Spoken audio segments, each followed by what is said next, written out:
Michael, I thought we discussed this backstage. You're supposed to use the intro, bro. Oh, it's fine. Nice. No, I used wrong. No, I thought you were talking about hosting. We never talked about hosting backstage. I was like, whoa, you're going to scream at something that's not true. Go ahead. Yeah, Your name comes up the whole night, so let's just do it. Yo, welcome to whatever the hell you want to call this because we don't have a name for it. It's not the post-game show. It's not 3 yards per carry. It's not walkouts and knockouts. It's not the extra yard. This is the first ever, I believe, 5 Reasons Sports movie review. And we wanted to get on here and just talk a little bit about the new Space Jam movie or Space Jam 2, A New Legacy. Want to do it just by calling his original name. By the way, I'm setting a record, a 5 Reasons Sports Network record by being on with Jonathan Ramlakan, now being on this. And then you can listen to me on 3 yards per carry, which is dropping. Actually, it dropped 5 minutes ago. So, new 5 Reasons Sports Network record. Man, and we don't have any official sponsors, but let's get some of the usual suspects out the way. Biscayne Bay Brewing, Manscaped, use the promo code 5RSN to get 20% off your order. Therapist Preferred, use the promo code 5 Reasons, get 25% off your order plus free shipping. Blah, blah, blah, squale, so on and so forth. Let's get to what we're here for, and let's talk about this movie. Michael, I feel like you should go first because you're the one who told us that we should be talking about this. Michael, what were your thoughts on Space Jam 2? I mean, that movie sucked, man. I'm not gonna sugarcoat it, right? Because hold on. Listen, hold on. I understand, right? It's hard to recreate the nostalgia, right? There's nothing like waking up on a Sunday, turning on Space Jam, and your parents saying, again, it's been 3 months now, right? Like, of every day you're watching the same movie. So I get it. It's a little different. I don't know what they did with this one, but the acting just felt just so much worse. And maybe it's just because they put LeBron on way too much, but I just can't even, I don't know. I wasn't with it. I had a good time with some of the jokes, like Rick and Morty. Them showing up was one of my favorite moments, but outside of that, I was like, I'll go back and watch the original. Rick and Morty showing up was one of the litany of problems that several people had with it because it just seems like a long-ass Warner Brothers commercial. OG, I like your name. Goon Squad got robbed. You actually gave us some pretty good analysis when we were talking about this in the group chat. I want you to bring that to the stream. Yeah, this movie was a LeBron hater's dream, okay? This is a game for the fate of humanity and the fate of basically everything on Earth, right? And the man takes 5 shots. I think that kind of says it all, right? He made all 5, OG. He was perfect from the field. But 5 for 5 is something you expect from Udonis Haslem in a game 6. That's not something you expect from LeBron James. He needed to put up at least 60 shots in this game, all right? And second of all, Michael took 22. And he made all 22, but he was in the first movie.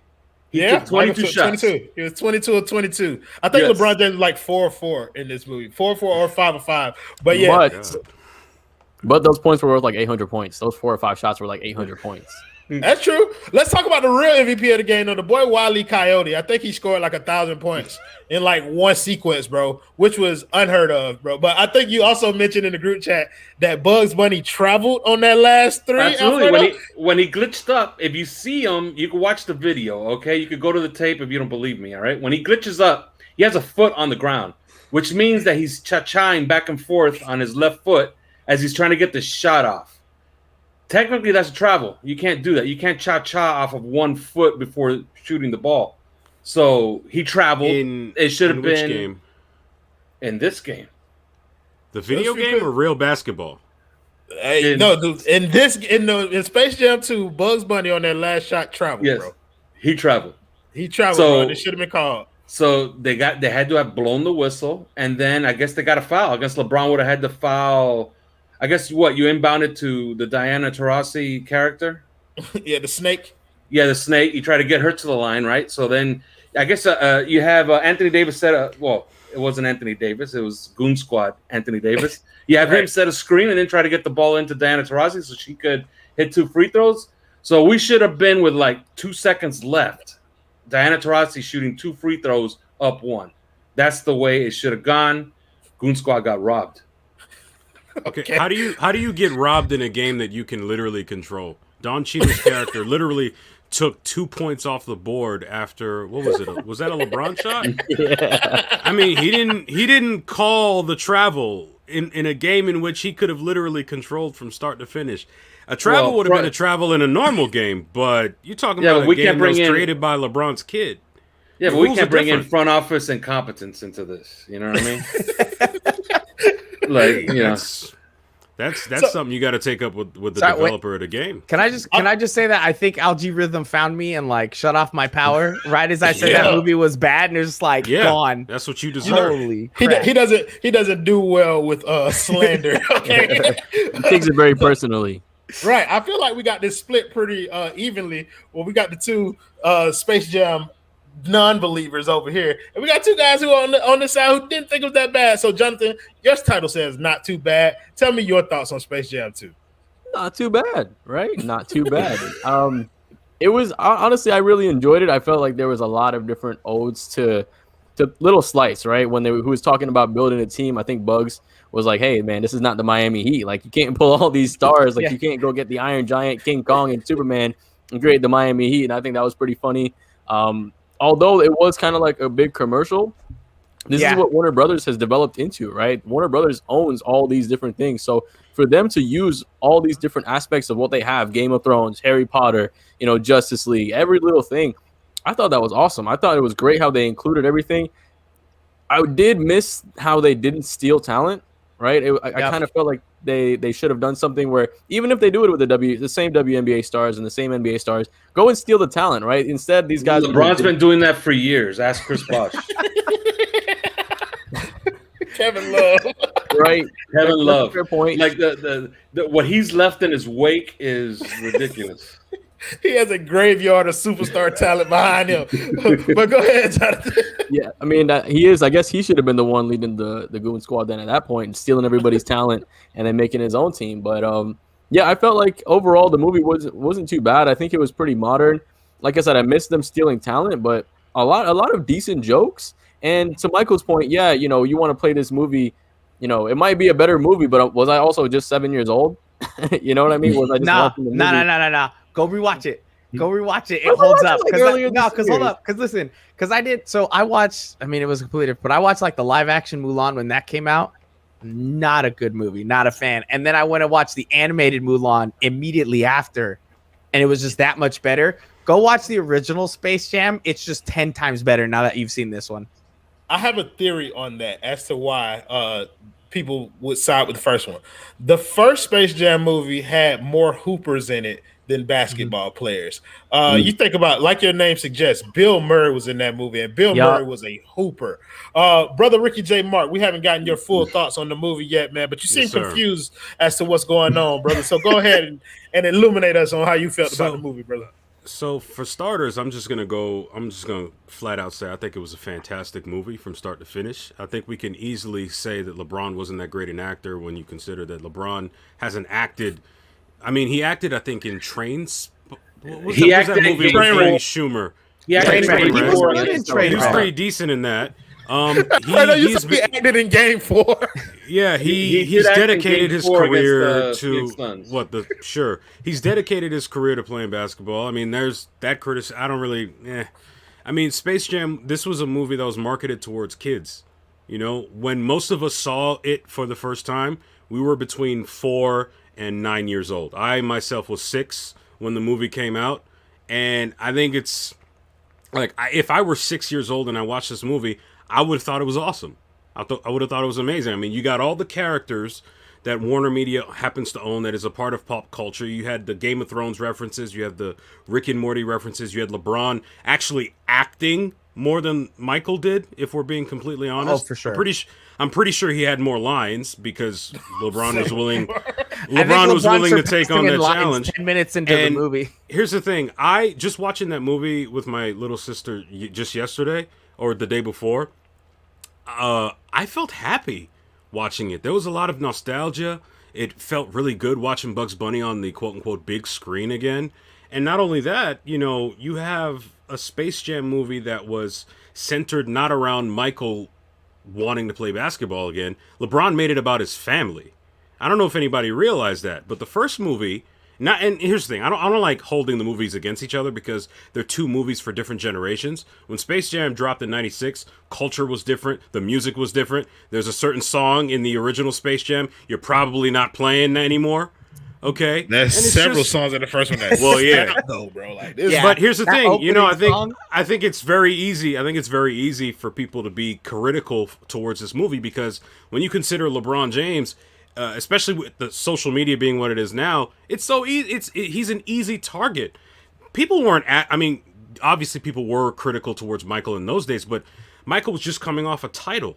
He was considered Superman to the world. There wasn't social media where all these differing viewpoints about Michael, however petty, weren't being amplified by social media and emboldened in the way that it was. I think it was a fantastic movie. I think if you're a kid, you would have loved it. I know I did. Yeah. So I kind of fall in the middle between both of them because I'm not one of those people who hold the first Space Jam as some kind of award-winning, display Shakespearean theater. That's not what it was, bro. It was a kids' movie. It had equally as much it was Oscar worthy. It was perfection. Bro, listen, it was also a commercial because Daffy Duck kissed his own ass with the Warner Brothers logo in it. The movie was based off of a McDonald's commercial, quite literally a McDonald's commercial. But it's also like I went into this movie expecting what I got. I wanted to hear, what's up, Doc? I wanted to hear Bugs Bunny say that to LeBron. I got that. Even though the voice actor for this Bugs Bunny, I have to give the edge to Space Jam 1 because I don't know who this was. I didn't quite get Bugs Bunny from this guy. Am I the only person who felt like that? I got Bugs, but the original, the OG one was better. Well, I think the OG one was was one of the original guys who actually did it when it was still like not like back from when it first came out, but like when they still had a show. Yes, they did in the '96 one. This is his first time doing it on an actual setting. Michael, you are doing a terrible job producing. I've seen several great comments in here that have not been put up on the screen once. You know how we do, bro. We like to get the user engagement, especially one particularly beautiful commenter who is in here. She got a familiar last name. Oh man, look at that! Look at that! Hey, baby. But but no, like okay, so we'll go to Alfredo with this. Alfredo, what was your primary gripe with the second Space Jam over the first one? Like, what made the first one so much better than the second one, in your opinion? Well, they're both, they're self-aggrandizing for both guys, I think. Okay. Let's be fair about this as well, all right? Okay. Sure. But that opening sequence was a LeBron slob fest, bro. Oh boy. Although I didn't think it made him look all that good. He looked like an overbearing, what do they call him? Helicopter parent? Oh, yeah. Well, and that took me so far out of the movie because I'm pretty sure LeBron's not that kind of a dad. Like, I'm pretty sure he's not sitting in his backyard. Have you seen him? Have you seen him on the sidelines of watching Bronny play? He's that guy. I'm sure he's like happy, but I don't think he's that kind of guy that's going to get on the other son to be like, you're not playing basketball, nothing else matters. That's what I'm saying, right? Like the disappointment part. Let me just say that this movie was obviously not, built for me, but my daughter loved it. And my daughter is, she's 18. She's of that age. She loved this movie. It wasn't built for me. Like, I started nitpicking it from the get-go. Like, LeBron Jr. or whatever they were calling him in the show, in the movie, I forgot. He has this Junior. He has this $10,000 setup. Oh, Dom. Which, go figure, his name is Dominic, and it's about family. This is a Fast 9 spinoff. It's always about family. Okay. Nothing more important than family. This kid has at least $10,000 of a computer equipment right there, but he can't spend $200 on a backup drive. He deletes his character, and then that kicks off the whole movie if you think about it, right? Oh boy! Oh my god! You know what I mean? Yeah, man. We're poking holes. Like, that's a massive plot hole. Like, right there, you got to stop the movie and give it to rewrites, right?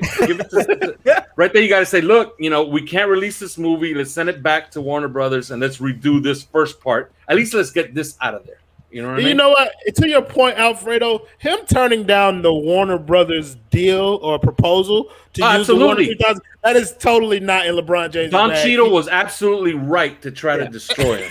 He'd want an equity stake in the company. Yeah, exactly. That's what I'm saying. I got a question for you, Jonathan.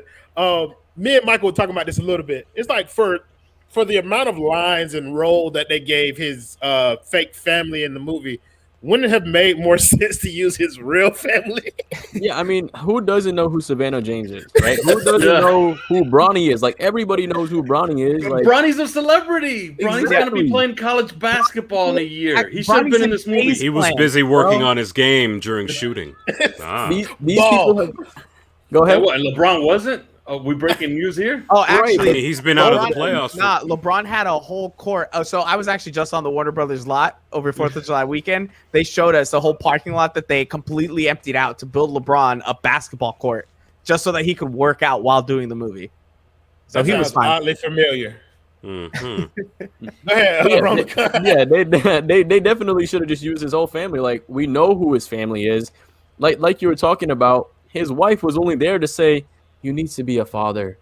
He needs his father, LeBron." Like, that's all she was saying the entire movie, was reassuring. She was kind of mean. She was kind of mean too. She shows up at the job, and Savannah would have sold it better.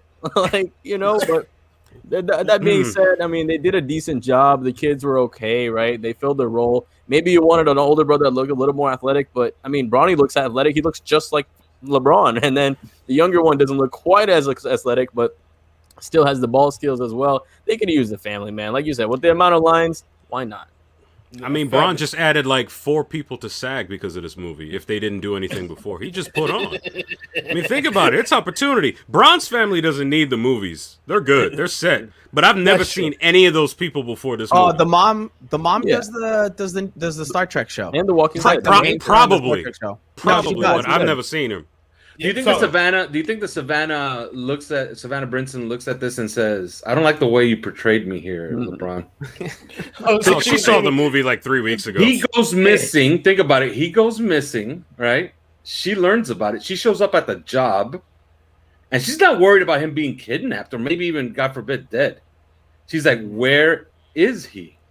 Though my favorite part was, and this is a black thing, when she told the man, she was like, "You have 0 seconds." I don't know if that's black. That seems kind of racist, but she was like, "You have 0 seconds to find my son and my husband." But no. I'm just saying, though, like, I know from personal experience, that's a line that my mom would have used, and I'm pretty sure that's probably something across cultural lines where people would be like, "You better find my damn child. I'm finna nut up." But that line to me stuck out. Somebody said, "How do you feel about the Notorious P.I.G.?"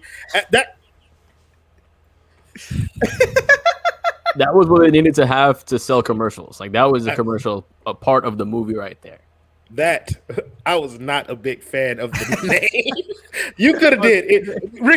Ricky, how did you feel about the Notorious P.I.G. van in there, bro? Okay, so here's the thing. That was clearly an opportunity to, that was just wordplay being taken advantage of. I saw it and I was like, oh snap, Porky got bars, because this is a guy that has a stutter. All right. Yeah. I mean, he got it together. Look, I'll give him credit. Like, look, here's the thing. If there's one thing I know with all this stuff happening right now, if Bron doesn't sign off on that, there's no way that's in the movie. There's no way. Now, granted, you could talk about how swine is being used to appropriate the culture, but that's a different stream, okay? That's a different stream, all right? But no, I think it was fine, because I will say this though: when it comes to I'm here. We right here. Here's one thing I'll say about there was a certain sequence in the film that was, I'm pretty sure it was ripped straight from the first movie. The game followed a similar format. They jump out to an early lead. And then the team realizes, wait a minute, we're better than this, and then something happens and it results in like a dunk, and then the other team calls timeout. In the first movie, it was Elmer Fudd, I don't know if y'all remember that, Elmer Fudd, and then they called timeout and whatever. I think the same thing happened in this one. I don't know, I mean, that's not really hating, that's just something that popped in my head. Yeah, so before that. Can I just say on the Notorious P.I.G. segment, my favorite thing is what Twitter did with it. And then they added the Eminem final rap from 8 Mile on Twitter. That was the best thing I've ever seen. So we got another show coming on here in about 9 minutes. So I did want to ask you guys a couple more quick questions. What was your favorite cameo of the movie? Because they filled this movie with cameos, different characters and shit like that. Who is your favorite cameo in the entire movie? Michael, you're going to go last because I know you're the most nerdy of us all up here. Alfredo, we'll start with you. What was your favorite cameo in the movie? It was Michael B. Jordan, because as they started talking it up, they almost got me to change my mind right there. I was like, they actually got Michael Jordan to walk onto this. But then I remembered, no, wait a minute. Michael Jordan's Jordan Brand and LeBron is Nike. There's not a chance in hell that Michael Jordan's walking onto a court that had the Nike logo all over it. Yeah. So I thought the Michael B. Jordan thing was slick because first of all, it got me for a second, and then I figured out they're gonna bring out Michael B. Jordan, aren't they? But I'm pretty sure that they fooled a lot of people, and if they fooled some people in the theater and they made them pop and they made them get a little excited, the joke and the gag worked. Yeah, to the Nike point though, there was branding all over this movie, bro. When he falls into the ground and he had the Nike tech on there, bro. Like that, but that kind of stuff is what kind of endeared the movie to me a little bit. Ricky, what was your favorite cameo from the movie? So I'm a big, I'm a big Superman guy. I mean, without question. And so in a way, I'm still pissed at Warner Media for what they're doing with the Snyderverse and Zack and Henry Cavill. I got no problem saying this. I squealed when I saw Clark Kent and Jimmy Olsen. I was like, when I saw them when they were flying through Metropolis, I was like, oh snap! Ah! And then he didn't help, which was like, wow, you jerk, Superman. You could have ended this game in like 2 minutes, but you were more worried about Lois liking you. That's kind of. You see, now I'm mad again. Okay. Ramadan, what was your favorite cameo from the movie? I mean, honestly, I was gonna say Justice League because Justice League was my childhood. I love Justice League, but since you went with that, I'm gonna say the Harry Potter stuff, man. I loved how they had him there. Voldemort was in the background. I don't know if you caught him; he was in the crowd as well. Him being a Hufflepuff. I'm not a big fan of Hufflepuff, but what was that? Yeah, why would you make him the weakest of all of every one of them? Who's sitting there wrote this movie and said, you know what? We'll make him a Hufflepuff and make him really excited about that. No one's excited to be a Hufflepuff. All right. We'll do a Harry Potter stream and talk more about that because I got some thoughts. I'm down with that too, most notable Hufflepuff of all time in the Harry Potter universe. He died real quick. Herself, whatever her name is, Mrs. Hufflepuff. I don't know her damn name. But, Helena, I think. Maybe you might be right. Michael, favorite cameo in the movie. Okay, so I said it earlier. My actual favorite cameo was Rick and Morty bringing in Taz and saying we're done experimenting on your badger. If I had to give another one, I did like that they put the Monstars in there. Yes, so they had like the little versions of the Monstars. Yes. And what's funny is I was watching the movie. It was like me, my best friend, and my wife were watching it. She's never seen the first one, so they come out, and me and my friend were like, "Oh snap! They put them in it!" And then they're off screen immediately. And she's like, "What happened?" I'm like, "Those little aliens." She's like, "Who are they? They're from the first one." That probably wasn't a very good movie, was it? I'm like, no, it's different. They stole powers. It's a whole thing. But all she's seeing is like these 2 foot tall little aliens. And she's like, that must have been a bad film. Yeah. So, my favorite cameo was Ernie Johnson. I did not expect him to bring him into the game. But for me, like, I love the fact that Ernie Johnson was in the movie. But Lil Rel Howery stole the show for me in terms of the commentary. That man is a comedic genius, in my opinion. She said she cried when they killed. Okay, so that's a story. Me and my wife. This was part of me and my wife's anniversary celebration. Me and my wife had our 4-year anniversary on the 17th. Congrats! And so thank you. So we took what was it, Friday? We took that day off, and we watched Space Jam together. She literally cried when Bugs Bunny died, or she thought he died. You better have held her, huh? You better have held her when she did. I laughed uncontrollably at her while she. I was like, I mean, at the end of the day, though, even if he did die, what does it do? There's not going to be a Space Jam 3 to follow this continuation, right? It's just going to be this whole other thing. You are crazy. There will be Giannis. There will be a Space Jam 3. Nah, you gotta wait. You gotta wait at least 20 years.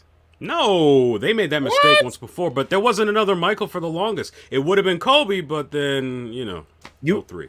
You really think Giannis is gonna start in Space Jam 3? I was. Who's your pick, Alfredo? Space Jam 3. Damn, Tyler Hero. Oh shit! Oh my God. They can't steal any more of his talent. He doesn't have much left. By the way, I thought that they underused the basketball players that they had, or the yes, that they had. First of all, especially Dame Lillard. Dame Lillard is a ball of energy and personality. He should have been in the movie. Was that him rapping time. though when his character came out? Like he I does like it. I know he does rap, but I feel like that was his song specifically, right? When it's like the slow motion. Yeah, he's on the sound. He's credited with the song on the soundtrack. I thought it would have been a nice touch, you know, because sometimes when I go into some of these movies, I start thinking about how I would rewrite things. I thought it would have been a nice touch if he would have had some of his teammates from the past on his team. I wanted Wade to show out a Wade cameo, a Kyrie Irving cameo, a Chris Bosh. Absolutely. Anderson Varejao, a Larry Hughes cameo. Yeah, Eric Snow, Darius Miles. Man. DeJuan Wagner. Right, Darius Miles. So LeBron. Daniel Marshall standing in the corner shooting threes. His 4 friends from high school. Bro, that would have been lit though. That would have been lit. Real quick, go ahead. No, one of his like squad. I think he was in like the barbershop earlier in the movie. He did make a cameo. One of his people, but nobody else. I don't know who made the cameo. It was too much to try and pick out who was making cameos. Let me get this clear. The Malik character, that's the point guard from him in high school, or is that guy like trying to mash together Maverick Carter, Rich Paul? That was his friend. That was the friend who gave him the Game Boy at the beginning of the movie. Oh, okay. Yeah, so it was his high school teammate. Right. Essentially. No, but you're saying was it his real life high school teammate? Yeah, because I believe his high school teammate, the point guard, his name was Malik also. So is that him? Maybe. That might be a nugget. That's something you gotta watch. You gotta watch that great documentary about LeBron. I always forget, man. It's a famous documentary about More Than a Game. Than a Game. His AAU days. Yeah, he's in there. So you could double check that. If you have it handy, you could check it. I think his name was Malik, the point guard on that team. My dude, Christian Carter said Space Bam. I'm with it, bro. Also, Space Jam 2 soundtrack, it sucks compared to Space Jam 1's soundtrack. Come on and slam, and welcome to the jam. Hey, bro, listen. Everybody get up. It's time to dance. Yeah. We got a minute left, so I want to make sure to thank everybody who joined us in the comments. This shit was great, fellas. Michael, this was a wonderful idea to get on here and do. So shout out to my guy Michael, Jonathan Romacon, the OG Alfredo Artiaga, and my man Ricky J. Mark for joining me. You guys have a great evening. It's more 5 Reasons content coming up right after this. So make sure you check that out and check out 3 Yards Per Carry, which just dropped. So do all that shit. Use the promo code. Support the sponsors who support us, and we'll see y'all next time. Play the video, Michael. There's no video, so we'll just say Space Bam. Peace out. Space Bam. Play the video, Michael.